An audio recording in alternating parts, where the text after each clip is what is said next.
what if one of Britain's most powerful laws, the Equality Act 2010, was about to be torn up or completely rewritten?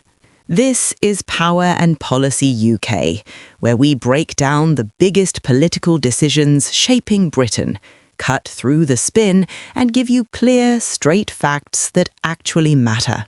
What would actually happen to the Equality Act if Reform UK got into power? Would it be scrapped entirely or replaced with something new? This question has been picking up serious traction lately, especially as Reform UK continues to gain visibility in British politics. So let's break this down clearly, calmly, and without the noise. First, what are we talking about when we say the Equality Act? The Equality Act 2010 is the cornerstone of anti-discrimination law in Britain. It protects people from discrimination based on characteristics like age, disability, race, religion, sex, and sexual orientation.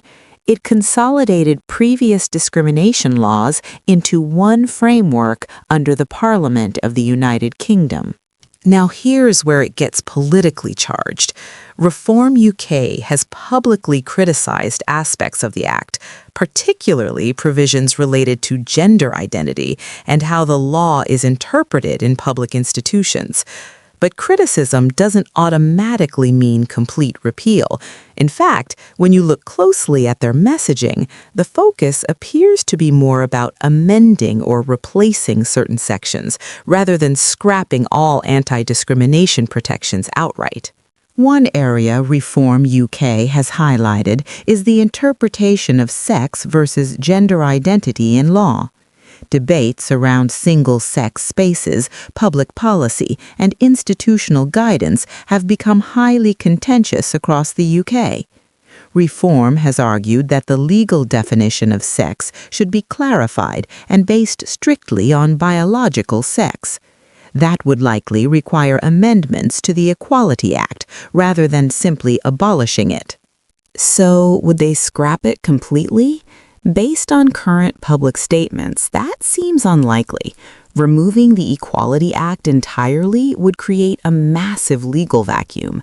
Anti-discrimination protections would either revert to pre-2010 legislation or require immediate replacement.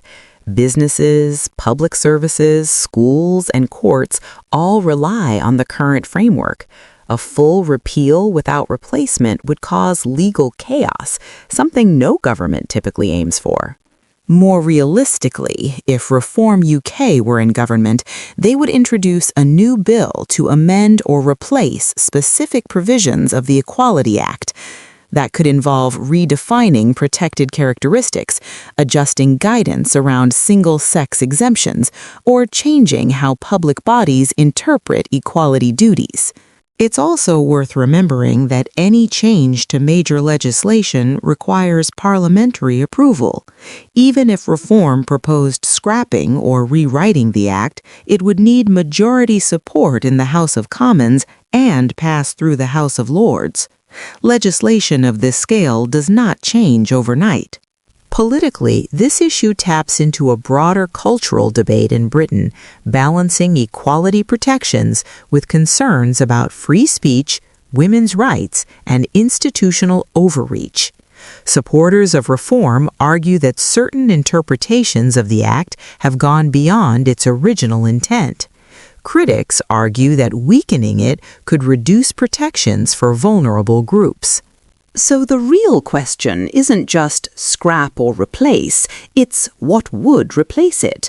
Because anti-discrimination law isn't optional in modern Britain. The UK is also bound by international human rights obligations, including commitments under the European Convention on Human Rights. Any government would still need to maintain baseline protections.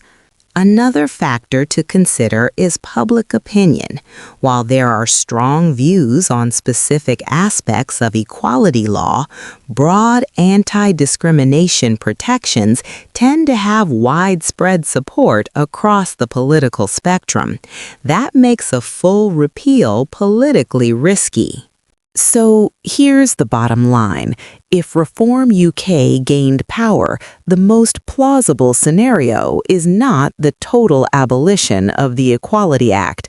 Instead, we would likely see targeted amendments, potentially a revised equality framework, and a significant political battle in Parliament and the courts.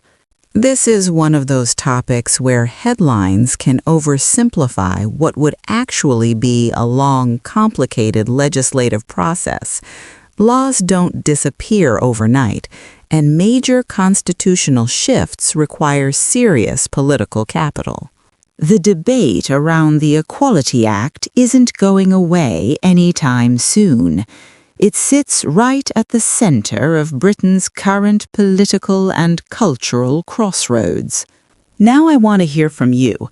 Do you think the Equality Act needs reform, or should it stay exactly as it is? Let me know your thoughts in the comments. And if you found this breakdown useful, make sure to like, subscribe, and I'll see you in the next one. You've been watching Power and Policy UK. Smart analysis, no noise, just power and policy explained. Subscribe and stay ahead of the political curve.